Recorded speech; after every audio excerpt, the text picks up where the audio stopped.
Hari ini kita akan membahas tentang sistem keamanan dan pembayaran e-commerce ya. Yang pasti di zaman digital e-commerce kebanyakan langsung ya pembayaran itu sudah terhubung dengan satu sistem pembayaran ya. Kenapa? Karena sebetulnya salah satu hal ya yang saya rasakan kalau kita tidak meminta customer langsung membayar, dia bisa nggak jadi loh bayarnya gitu ya. Jadi ini sebenarnya satu hal yang perlu kita pikirkan dan juga kita harus memikirkan juga bagaimana kita menjamin supaya customer itu merasa aman. Kita sadari kenapa kita harus memikirkan keamanan, ruang lingkup kejahatan dari e-commerce itu memang luar biasa. Saya sudah sangat sering mendengar orang yang tertipu ya, dan itu banyak sekali ya. Ini bisa berupa seperti misalnya menerima WhatsApp suruh transfer, atau bisa juga ya ditelepon kemudian diminta kode keamanannya. Ada juga yang tertipunya tuh gini, pinjam online, terus tahu-tahu bengkak ya, kamu pinjam 1 juta, akhirnya harus bayar 25 juta ya. Itu luar biasa sekali ya. Semua kejahatan itu begitu nyata dan sudah banyak korban ya. Malah sampai ada yang mau bunuh diri tuh gara-gara pinjaman online ya. Atau mungkin udah bunuh diri ya. Tapi begitu mengerikan gitu kalau menurut saya ya. Terutama kalau buat kalangan yang mungkin tidak semelek kita gitu ya terhadap IT. Saya yakin kalau seumur kalian pasti melek lah, melek IT ya, pasti paham tentang IT. Coba kalau orang-orang yang udah jadul, yang udah senior, aduh mereka ditipu tuh gimana kali ya, mana kalau itu satu-satunya simpanan mereka habis lah, ya, begitu menyedihkan. Nah, jadi kalau kita menyiapkan sebuah e-commerce, salah satu yang harus benar-benar kita pikirkan adalah bagaimana kita mencoba memikirkan untuk memproteksi customer kita dari kerugian kejahatan e-commerce ini. Ya. Begitu banyak yang terjadi di dalam isu keamanan dari e-commerce ya, baik itu misalnya data breach, diambil semua datanya, dijual gitu ya, kemudian mungkin juga ada malware, dan yang paling sering itu contohnya adalah kena attack gitu ya, ransomware ya, jadi komputer kamu, data kamu akan hilang kalau kamu nggak bayar gitu ya, salah satunya gitu ya. Seperti saya balik lagi jadi ngambil contoh di film startup-nya Korea itu kan ada ya, sama juga itu ransomware ya. Banyak sekali ya, dan hacker segala macam. Oh ya, tapi kalau kalian misalnya nih, nanti kalian siapa tahu ya, walaupun kalian dari teknik industri terus menjadi seorang yang jago gitu ya dalam segi membobol keamanan ya, Anda sebetulnya berpotensi untuk di-hire oleh perusahaan untuk melindungi keamanan dari perusahaan, data perusahaan ya, itu bisa juga ya. Pekerjaan sebagai penangan hackers itu tinggi loh, nggak ada yang murah ya, karena memang pekerjaan itu cukup bikin stres, terus keahliannya juga harus khusus, harus bisa memecahkan, mengalahkan si algoritmanya hackers gitu ya. Dan tentunya ini adalah satu hal yang harus kita khawatirkan. Bertambah banyak soalnya nih kejahatan-kejahatan yang terjadi ya. Nah, kita bisa lihat ya bahwa cyber black market untuk stolen data itu ternyata lumayan loh. Ya, lumayan juga. Berarti kalau kalian nyuri data berhasil lalu kalian jual, kalian bisa kaya raya ya, intinya gitu ya. Nah, jadi kita bisa lihat di sini nih, saya kasih contoh aja beberapa. Misalnya kalau kita ambil kartu kredit dengan CVV itu bisa dijual satu nomor itu 5 sampai 8 dolar gitu ya. Kalau misalnya full information sampai full name, billing address, expiration date itu bisa dijual 20 sampai 60 dolar ya. Saya sendiri udah pernah kena ya. Saya kena kartu kredit saya di Amerika. Saya sampai bingung kapan aku nginep di hotel ini ya, spendingnya 3.000 dolar, nginep nggak tahu semalam kali ya. Tapi anyway, saya cukup beruntung kalau di Amerika itu sistemnya menyangkut security ini, saya telepon kepada mereka, saya bilang saya nggak pernah nginep di situ dan saya bisa membuktikan saya ada di tempat lain, udah dihapusin sama mereka. Kalau di Indonesia aku nggak yakin terus terang ya, aku nggak yakin kalau kita kartu kreditnya kecuri nomornya dipakai orang, apakah itu kita bisa selamat gitu ya, saya tidak tahu. Oke. Kemudian di sini yang saya ke bawah aja ya, lihat yang rada murah nih, bahkan paspor itu scan paspor ternyata bisa merupakan satu hal yang dijual tuh antara 1 sampai 25 dolar ya. Terus 1.000 email address nih cukup murah ya, 1 sampai 10 dolar nih buat spamming kali ya. Kalau kita cari cari lead, cari ini mungkin nggak susah mahal-mahal udah aja beli gitu ya, bisa juga ya. Ini satu hal yang sebetulnya tidak etik dan juga melanggar privasi orang. Nah, kalau kita ngomongin e-commerce security, kita itu membicarakan sesuatu yang berlapis-lapis. Karena kita bisa dibilang ya, kita melindungi data yang paling tengah ya, dan kita ada beberapa solusi teknologi, kemudian di luar dari solusi teknologi juga harus ada aturan untuk organisasi bagaimana kita melakukan penanganan adanya breach dari security. Dan di luar juga ada hukum dan industri standar yang diberlakukan. Nah, untuk kejahatan-kejahatan ini yang pasti selama ini di setiap negara ada peraturannya. Indonesia juga punya ya yang namanya kejahatan cyber ya, ada undang-undangnya. Dan kalau misalnya kejahatan itu terjadi menyangkut ke yang internasional juga ada aturannya. Jadi ini memang lapis-lapis lindungannya, tapi terus terang ya hacker tuh sama para pelaku kejahatan cyber itu jago-jago gitu ya. Jadi kita sebagai seorang yang memikirkan untuk membangun bisnis e-commerce harus juga concern dan menjamin bahwa customer kita itu merasa aman pada saat berbelanja di tempat kita.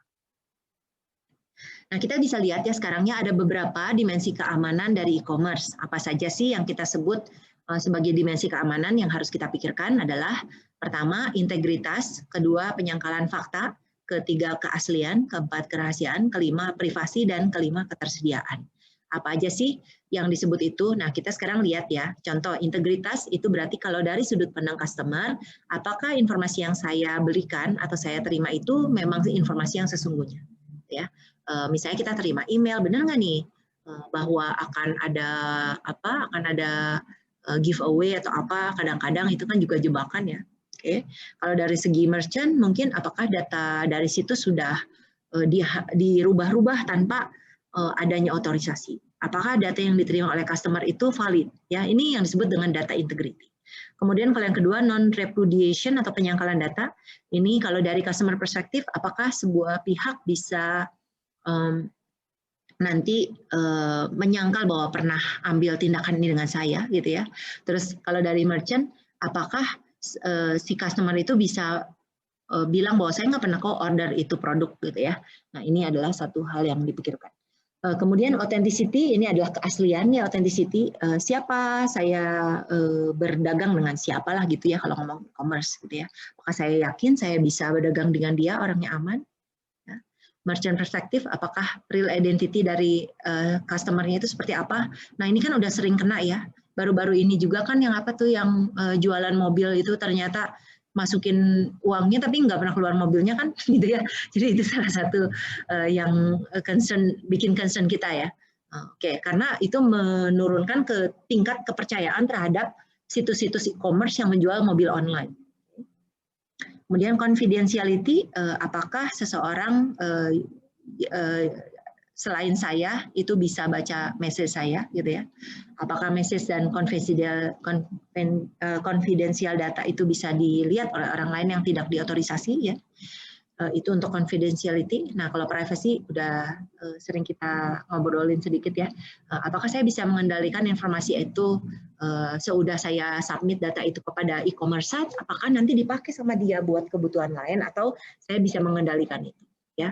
Nah, kalau dari merchant kita bisa pakai data ini buat apa aja ya. Apakah kita benar-benar bisa menggunakan untuk keperluan sendiri atau ini dipakai sama orang lain. Kemudian ketersediaan, apakah saya bisa mengakses situs ini? Apakah situsnya operasional kalau dari merchant? Nah, jadi isu-isu ini itu menjadi dimensi keamanan dari e-commerce. Pada saat kita mempersiapkan sebuah situs, kita harus mikirin aspek-aspek ini. Dan bahkan kalau menurut saya ya, salah satu yang lubang yang berbahaya adalah employee kita sendiri.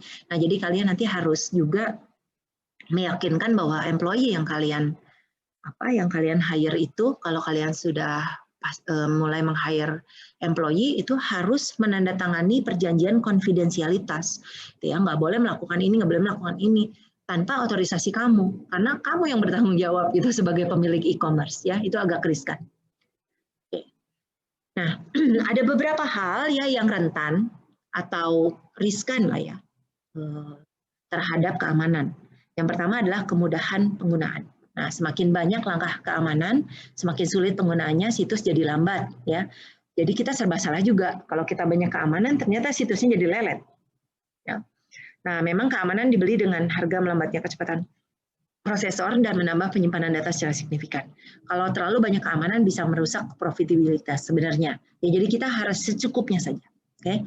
Yang kedua, keamanan publik. Ada ketegangan antara klaim individu untuk bertindak tanpa nama dan kebutuhan pejabat publik untuk menjaga keamanan publik yang bisa diancam oleh penjahat atau teroris.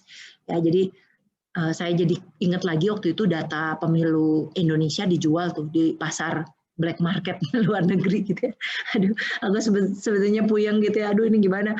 Kok bisa gitu ya? Berarti kan pemerintah kita kurang baik dalam menjaga keamanannya gitu ya. Oh well gitu ya. Aku juga nggak tahu itu gimana penanganan akhirnya ya. Oke. Nah, kemudian menyangkut dengan hal tersebut, kita sekarang bisa perhatikan bagaimana sih sebuah transaksi e-commerce itu berlaku sehingga kita bisa lihat potensi dari adanya ketidakamanan tersebut.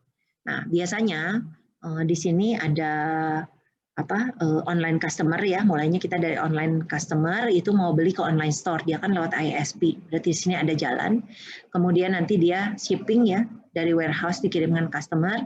Nah, tentunya di sini ada database server yang terhubung dan biasanya ada sistem pembayaran ya. Jadi nanti customer memasukkan credit card, sementara si credit card pas kita input nanti dia akan ngecek ke bank, ada nggak duitnya dan sebagainya. Ya, seperti itu kejadiannya. Nah, biasanya ada titik lemah, sudah pasti, karena setiap dari garis ini itu berpotensi untuk dicuri datanya. Kita bisa intercept, kita ambil data itu. Kalau orang-orang hacker ngerti lah yang begini-begini ya. Nah, jadi kita bisa lihat ada beberapa hal, misalnya di sini Wi-Fi listening, wiretap itu bisa terjadi.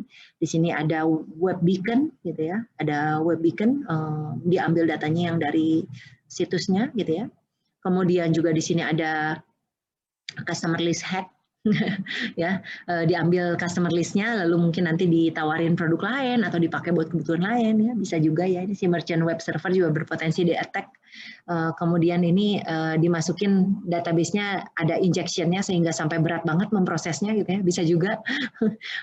Kemudian di atas ini kita bisa DOS attack itu ya singkatnya nanti kita lihat halaman berikut. Nah ini pokoknya diambil data-data kartunya gitu ya, dan terjadi security breach. Nah ini kalau ngelihat gini kayaknya kadang-kadang kita jadi ketakutan sendiri lah, gimana dong ya ngerasa aman. Nah saya juga kadang-kadang saya suka berpikir juga memang gila juga ya ini semuanya bisa terjadi gitu. Tapi kalau kita takut segala-gala ini nggak ada yang jalan deh. Ya, tapi saya pikir ya udahlah kita jalan aja dan kita melakukan yang minimum standar yang dilakukan supaya customer merasa aman dan kita pun sebagai vendor atau e-commerce bisnisnya merasa kita cukup berada pada zona di mana kita merasa sudah menjaga semua keamanan itu untuk customer kita. Oke, ada berbagai ancaman e-commerce ya, banyak macamnya ya. Ini saya akan mulai membicarakan apa saja jenis-jenisnya. Contohnya malicious code. Ya, malicious code itu seperti virus, worm, trojan horse, ransomware ya yang kayak tadi ya. Bayar kalau enggak ini dihancurin datanya gitu ya. Terus jaringan bot ya. Ini semua mengancam integritas. Nah, jadi ini contoh baru-baru ini di Juli 2020 ya Garmin kena ancaman ransomware. Yaitu heboh tuh ya. Jadi kebetulan karena saya suka berlari, kebetulan bulan Juli itu masih rajin banget larinya. Saya dengar isu ini karena heboh buat sekomunitas lari nggak bisa nge-upload datanya karena Garmin lagi kena serangan malicious code ini, ransomware. Ya, akhirnya si Garmin bayar loh itu ya. Mungkin karena dia nggak sanggup lagi, nggak ada yang bisa nanganin. Which is actually a lot of this kind itu cukup berhasil sih. Apalagi kalau kita nggak punya counter attack mesin yang bisa memecahkan itu. Ya. Yang kedua, kita bisa lihat apa sih ancamannya adalah potentially unwanted program seperti adware, spyware. Ini annoying sekali loh. Kamu pernah nggak buka handphone, terus keluarnya ads, terus aja ads gitu ya, sampai rasanya kepalanya pusing gitu lihatnya. Ya, di komputer itu juga pop up terus-terusan. Nah ini berarti kamu kemungkinan kena adware atau kena spyware. Ada toolnya untuk removal ya sebetulnya ya. Tapi ya kita sadari bahwa ini selalu ada dan ini ngapain sih makanin bandwidth loh, makanin bandwidth, makanin Mungkin kalau kita lagi masukin data, intercept data, jadi banyak sekali loh potensinya. Kalau kamu lihat yang bangsa beginian ya, muncul di komputer kamu, di handphone kamu, di tablet kamu tuh sebenarnya jangan diem-diem aja. Kamu cepet cari cleaner malware itu ya. Soalnya saya nggak tahu itu berapa banyak data kita bisa kerekam pada saat dia itu keluar-keluar kayak gitu ya. Terus selanjutnya ada phishing. Phishing ini memang mirip katanya phishing seperti mancing gitu ya. Kalau phishing ini memang penipuan online yang sifatnya itu memancing rahasia. Jadi sebagai contoh ya, saya pernah tuh dapat telepon, halo Mbak, saya dari Gojek, saya minta kode verifikasi, saya barusan kirim, ini untuk saya confirm, tolong dikasih tahu Mbak kodenya gitu.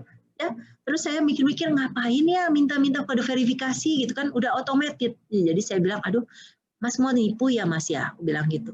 Ya, sorry ya, saya nggak bisa ngasih gitu. Aku tutup aja. Terus aku tanya ke Gojeknya, bener nggak pernah ada kayak gitu. Ya, tapi gila banget loh itu. Saya satu hari itu saya nerima telepon dari sekitar 5 dengan tema yang sama. Jadi usaha phishing itu luar biasa banget. Jadi karena aku pernah kena, tapi untung aku udah nyadar ya. Tapi sebelum itu saya udah pernah sih kena phishing yang lain, diminta untuk itu aktivasi kode bank niaga. Itu saya kena itu, saya bodoh lagi. Karena waktu itu kan pertama kali ya nggak pernah mikirin kayak gini, saya kasih nomor, tapi bukan nomor verifikasi, saya kasih nomor apa ya, terus saya kayak yang kebangun gitu, ih ngapainnya ngasih-ngasih kayak gini, terus aku tutup aja gitu ya, terus aku langsung telepon ke banknya minta diblokir semua. Untung aja ya, kalau nggak, aduh aku nggak tahu apa yang bisa terjadi, mungkin uangnya hilang kali yang ada di dalam bank itu. Ya, anyway, kalian harus berhati-hati. Ini banyak sekali seperti itu. Jadi kalau phishing itu biasanya minta informasinya, ya untuk mancing kita dapetin info. Selanjutnya hacking ya. Kalau hacking itu biasanya ini sistem terus dicoba diterobos gitu ya. Nah jadi ini biasanya mengganggu, merusak atau memasukkan situs. Kemudian kalau credit card fraud atau theft ini mah udah biasa lah ya. Jadi dapetin nomornya, dapetin CVV code-nya. Mungkin kartu kreditnya sendiri curi ya. Saya selama hidup saya kayaknya saya udah pernah kartu kredit sekali yang hotel itu ya. Terus yang kedua saya belanja di sebuah department store. Itu aku nggak pernah belanja. Habis sekitar $500 ya. Tapi saya udah langsung bilang saya nggak pernah belanja ini. Saya bilang untung aja mereka langsung tanggap dan menutup. Ya, gilanya apa kalau yang di fashion itu kelihatannya saya memang menjatuhkan kartu kredit saya. Ya di jalan gitu, nggak sengaja di toko itu aku ngejatuhin. Tapi puji Tuhannya masih dilindungi gitu, boleh, nggak usah bayar. Oke ya. Selanjutnya identity fraud. Nah kalau identity fraud ini berarti pemalsuan identitas. Ya, jadi bisa aja orang pakai data kita seperti KTP, paspor, SIM gitu ya, Social Security ya kalau di Amerika, nomor kartu kredit dan lain-lain untuk keuntungan yang ilegal. Kemudian, nah ini DOS itu denial of service ya, denial of service, dan ada satu lagi DDoS, distributed denial of service. Nah ini biasanya peretas membanjiri situs web dengan lalu lintas yang tidak berguna. Untuk apa? Untuk ngejam, ya untuk ngejam ininya situsnya. Jadi kalian bayangin aja gitu ya kayak, tapi aku yakin itu bukan peretas sih ya, kayak Pocari Sweat run competition itu setiap kali kita pendaftaran yang datang banyak banget gitu ya, dan biasanya websitenya sampai down ya. Jadi kalau aku terus terang ngebayangin yang DOS sama DDoS itu mirip kayak gitu. Jadi pada satu titik sengaja dimacetin gitu ya dengan banyaknya request. Ya, intinya sih supaya apa? Supaya orang-orang nggak jadi pakai situs itu gitu, dan dia pergi. Karena kan secara teori memang orang-orang konsumen itu agak males kalau misalnya lama gitu ya refresh rate-nya dari sebuah website. Oke, lalu ini masih banyak nih jenisnya ya kejahatan.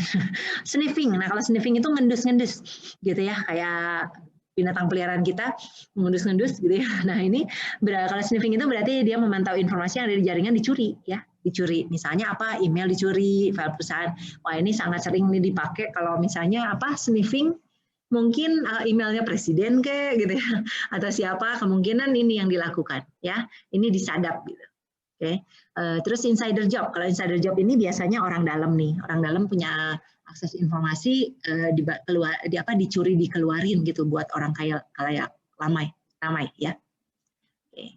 Nah masih ada lagi poorly designed server and client software ya. Ini meningkatnya kompleksitas dan ukuran program perangkat lunak berkontribusi pada kelemahan atau kerentanan perangkat lunak yang bisa dieksploitasi oleh peretas ya. Jadi aku sudah merasakan sih misalnya gini loh, kalau pengembangnya nggak pengalaman ya, gitu ya, pengembangnya nggak pengalaman, login itu bisa kacau banget loh, itu orang mana bisa login, terus infonya bisa kesebar, aduh kacau lah ya. Tapi itu kenyataan ya, makanya kalau aku sih security itu sangat penting ya, dan kita berusaha aja gitu, gimana makanya waktu kita minta seorang pengembang mengembangkan software kita harus nanya dulu ini gimana isu security-nya, dengan login kayak, dengan two-step verification kayak apa ya, kita harus coba masukkan itu ke dalam langkah-langkah kita. Selanjutnya social network security issues ya, ini seperti malicious code, PUP singkat apa ya, phishing, data breach, identity fraud, dan ancaman lain sudah menyusup di jaringan sosial. Mobile platform security issues, nah ini juga ada ya. Sekarang sebetulnya saya udah ngerasain, kemarin saya sempat berapa kali handphone saya kacau gitu ya, tapi sama saya di reset lagi sih, karena saya udah putus asa nggak bisa ngebenerinnya. Saya reset ulang aja dari factory set ya. Cuman kan sebel, jadi data-data aku ya aku udah backup, cuman seperti biasa setiap kali itu dilakukan tidak bisa kembali seperti semula. Cloud security issues, nah kalau ini berarti menyangkut ke kita taruh data di cloud, ini apakah aman atau tidak gitu ya, mungkin pertanyaannya begitu. Nah sekarang kalau kita sudah tahu segala kemungkinan ancaman tersebut, sekarang solusinya apa? Ya, solusinya bisa misalnya enkripsi. Datanya di enkripsi itu di scramble ya, jadi misalnya kalau kita ngomong ada, misalnya barang misalnya kaleidoskop mungkin nanti di scramble jadi kode-kode jadi nggak bisa dibaca gitu ya, itu contohnya. Terus ada network security protocol ya, ini protokol dari network virtual private network ya, ini terutama banyak dipakai di bank. Authentication procedure kayak Facebook itu biasanya two step mau three step apalah ya. Oke, proxy server, ini proxy server itu biasanya ada server yang untuk menjaga keamanan. Antivirus software ya, automated software update ya. Nah ini biasanya soalnya setiap berapa lama sekali biasanya ada lubang sih gitu ya yang ketemu lagi di dalam software. Jadi kalau kita softwarenya selalu diupdate biasanya lebih kecil risikonya dari kemungkinan adanya breach. Terus intrusion detection atau pencegahan, lalu firewall ya. Firewall itu kayak semacam layer untuk melindungi data-data kita. Oke, kita lihat satu-satu. Enkripsi adalah proses mengubah teks biasa atau data menjadi teks sandi yang tidak bisa dibaca oleh siapapun. Ya, jadi ini scrambling ya seperti tadi saya bilang. Ya, nah ini akan melayani integritas, non-repudiation, autentikasi dan kerahasiaan. Jenis enkripsi banyak ya. Ada symmetric key cryptography, ada public key cryptography. Ya, jadi ini sebetulnya ini polanya itu ya gimana lah ya mereka caranya gitu. Ada algoritma yang mereka pakai. Nah, jadi kalau kalian lihat gini, misalnya dari sender nih, saya mau kirim pesan misalnya ke salah satu dari kalian, itu saya melalui network ini, jadi original message-nya sebetulnya misalnya buy XYZ $100, lalu di sini nanti ada public key yang mengenkripsikan menjadi angka seperti ini, lalu lewat internet, jalan-jalan datanya, biasanya nyebar, terus nanti gabung lagi di satu titik ya, nanti terima lagi di resipien, langsung diterjemahkan kembali. Jadi ini yang paling sederhana gitu mencerminkan kriptografi. Nah, kita ada juga yang public key, ini lebih panjang ya. Jadi kita ada yang sebut hash gitu ya. Hash, jadi kita bisa lihat original message, terus kita pakai hash function, lalu ada recipient public key, kita cipher teksnya, kita autentikasi, kita di sini ada hash lagi ya. Ini jadi hash itu fungsi untuk menghasilkan nomor panjang tetap ya. Terus diterjemahkan lagi nih. Nah, sebetulnya saya berhubung ngomongin ini, kalau kalian di sini ada yang lagi excited tentang Bitcoin ya sama cryptocurrency, ini sebenarnya adalah metode yang terkait dengan itu. Jadi kalian kan mungkin sudah dengar yang disebut dengan mining, crypto mining ya.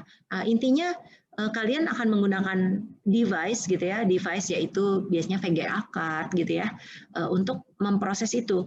memproses cryptocurrency tertentu, karena VGA card yang berbeda itu biasanya beda juga mata uang yang bisa di mine ya. Nah, jadi nanti akan terjadi hash dan lain seterusnya. Jadi intinya si kartu itu memecahkan satu kode ya, sampai akhirnya kode ini terpecahkan, dapatlah duitnya gitulah. Kasarnya mah gitulah ya. Mungkin paling gampang gitu ya, kalau kalian belum paham tentang Bitcoin, mungkin kalian lebih jago dari saya sih. Tapi ya kayak gitulah. Nah, jadi kemampuan menerjemahkan itu yang membuat kita sebutnya kita sedang mining cryptocurrency. Oke ya, nah jadi ini jalannya ini itu kalian perlu tahu ya, tapi kalian seperti biasa saya tidak minta menghafalkan, tapi saya pengen banget kalian udah zaman sekarang, kalian nih generasi kalian tuh harus serba tahu seperti yang kayak gini, minimum tahu dulu lah definisinya, cara kerjanya gitu ya. Supaya kalian nggak buta dan atau mungkin kalian kena tipu juga jangan ya. Oke. Baik. Selanjutnya untuk menjaga keamanan ada yang kita sebut dengan digital envelope ya. Jadi berarti amplop digital ya. Nah, kalau amplop digital cara kerjanya gini, dari sender kita kirim message original misalnya diplomatic report. Lalu kita ada symmetric session key, ada public key, terus masuk ke digital envelope, amplop digitalnya. Lalu ini kena enkripsi di sini lewat internet jalan-jalan dengan bentuk yang tidak dikenal gitu ya. Terus nanti dipertemukan lagi dengan private key, diterjemahkan kembali, lalu keluar datanya yang sesungguhnya. Ya. Jadi kalau di sini yang terjadi adalah kriptografi simetris. Ya, untuk menenkripsi dan deskripsi dokumen. Dan ini nanti kita bisa pakai public dan juga private key. Nah, kita juga paling sering, mungkin nih paling sering ya, saya nggak tahu kalian nyadar nggak, kalau misalnya kalian pergi ke situs mana, terus kalian diminta digital certificate. Ya. Nah, digital certificate ini itu juga sama, salah satu bentuk untuk menjaga keamanan. Ya. Nah, kalau ini itu berarti kita ada sertifikat yang dipercaya. Nah, kalau kalian saat ini pernah nyobain, kalian mengelola server, biasanya kita juga bisa pasang sertifikat SSL. Nah, itu ya salah satu contohnya ya. Nah, jadi metode ini memang tergantung pada otoritas sertifikasi yang menerbitkan verifikasi dan jaminan sertifikat digital. Dan ini pun ya, saya harus infokan juga, kalian ada sertifikat yang di-issue oleh perusahaan, ada yang misalnya kita self-issue. Nah, biasanya kalau self-issue less trusted gitu ya, dibandingkan dengan yang di-issue oleh perusahaan. Nah, tapi yang nge-issue siapa? Nah, yang issue itu biasanya adalah contohnya adalah si hostingnya, ya, si hosting company-nya, atau mungkin apalagi ya yang bisa. Pokoknya yang bisa memang ngeluarin otoritas mengeluarkan sertifikat itu.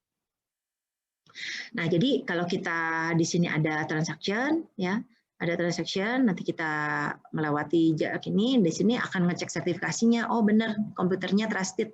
Kalau iya berarti bisa balik lagi kita kasih transaksinya itu dikerjakan. Ya, makanya biasanya suka ada interception tuh. Ini sertifikatnya nggak dipercaya loh, kamu mau lanjut nggak gitu ya? Biasanya tanya gitu. Oke. SSL, TLS, VPN, WPA. Nah, ini yang paling umum kita pakai, terutama kita biasanya pakai buat email ya.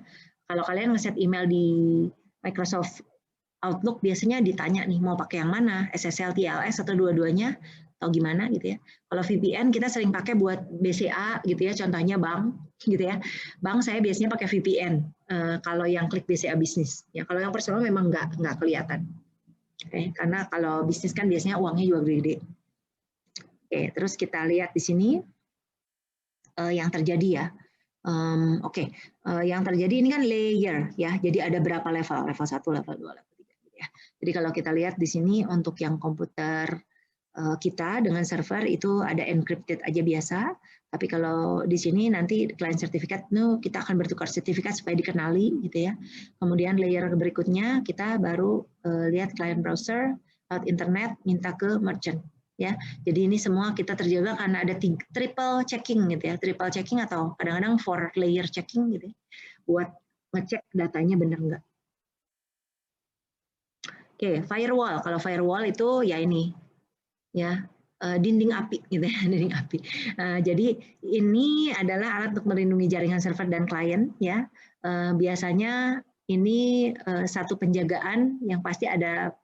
Firewall itu berarti ngebakar yang kacau-kacau gitu lah ya, intinya ya kalau ngomong kasarnya lah dari Dari kacamata di mana kita nggak bisa memahami si teknisnya, ya seperti itu sih gerakannya ya. Sama juga sebenarnya proxy server dia akan ngecek data dulu, kalau oke baru dilanjutkan seperti itu. Oke, nah sekarang kita lihat ya, kalau layer berikutnya kan kita ngomongin hukum tuh, prosedur hukum dan sebagainya. Nah, bagaimana kita perlu memberikan layer yang itu untuk menciptakan keamanan ya. Kita harus minimalkan dengan adanya kebijakan perusahaan yang koheren, memperhitungkan risiko aset yang perlu dilindungi dan juga prosedurnya seperti apa, teknologinya seperti apa. Nah, hukum publik dan penegakan aktif Undang-Undang Kejahatan Dunia Maya ini diperlukan untuk meningkatkan biaya ilegal berlaku di internet dan melindungi dari penyalahgunaan informasi perusahaan. Langkah untuk mengamankan ya dalam membuat policy itu biasanya seperti ini.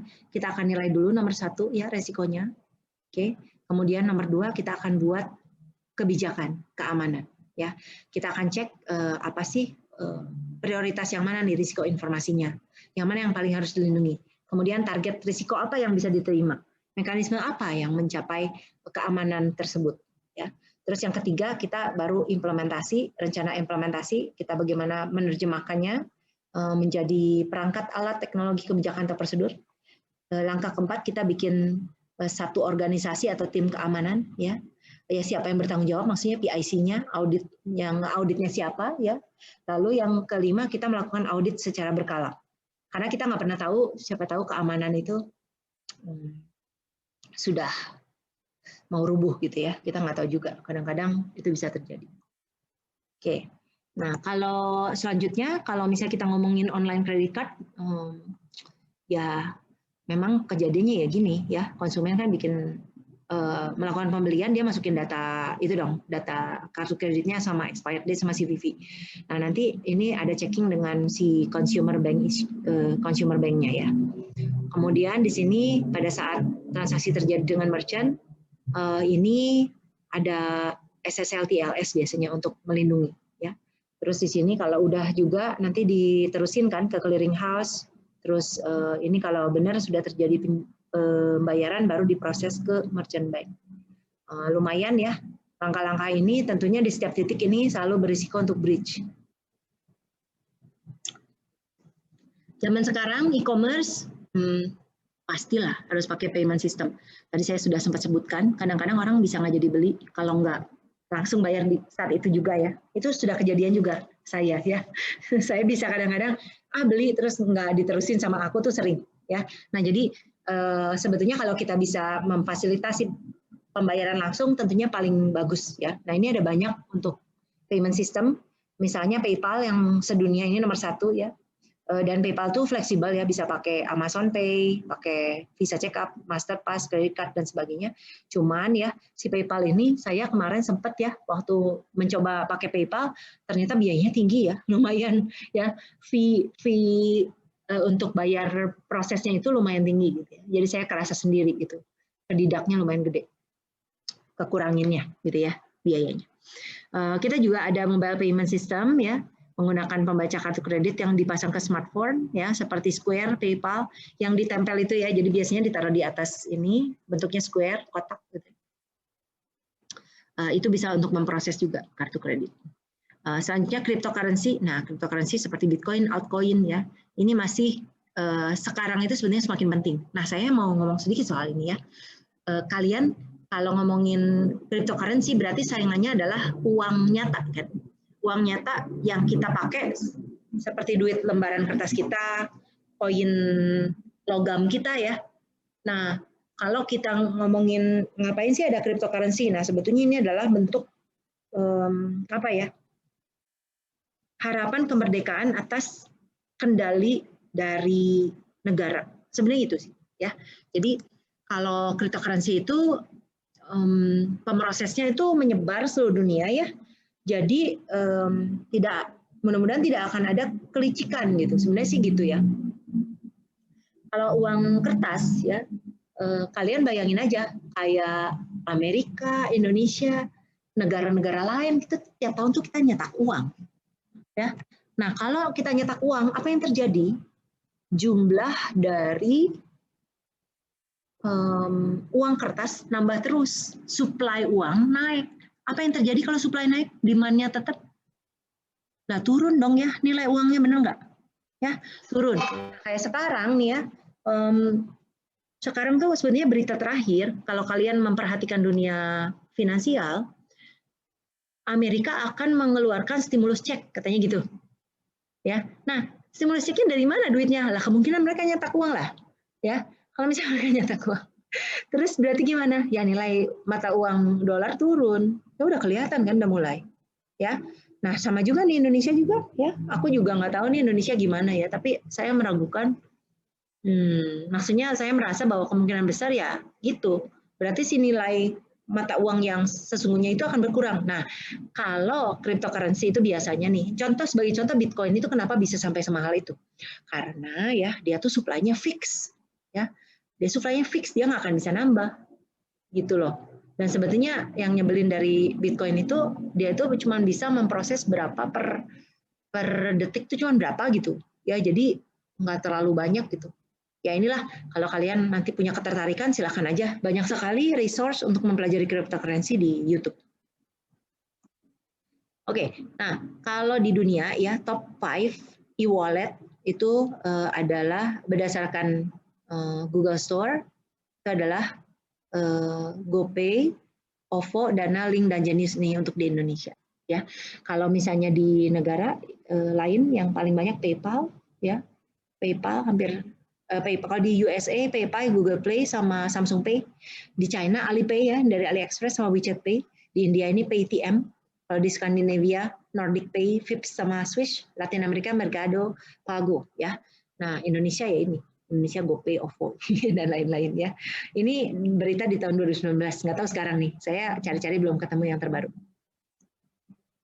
Ini juga saya kemarin cari-cari belum ada yang terbaru, jadi ya udah ini aja ya. Jadi sekarang kalau berdasarkan statistik katanya OVO, GoPay, Dana, PayPal, Link aja ya.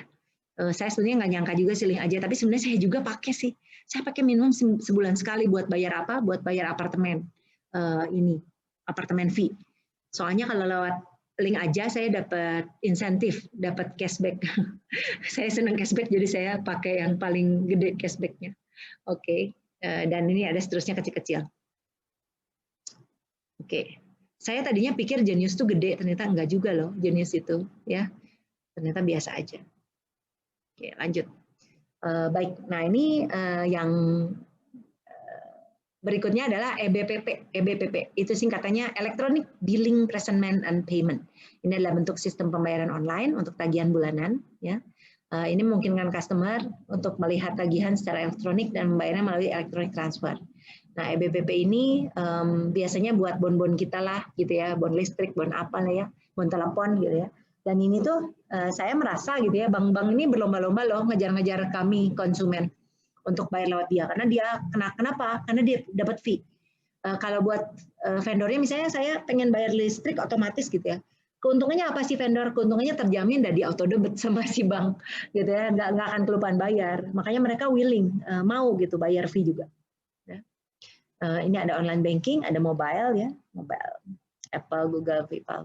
Terus ada konsolidator. Konsolidator itu jadi si engine yang buat ngecek-ngeceknya gitu ya. Contohnya seperti Intuit, MyCheckFree, MinBill, PaySimple nih untuk konsolidasi semua keuangan yang kita lakukan.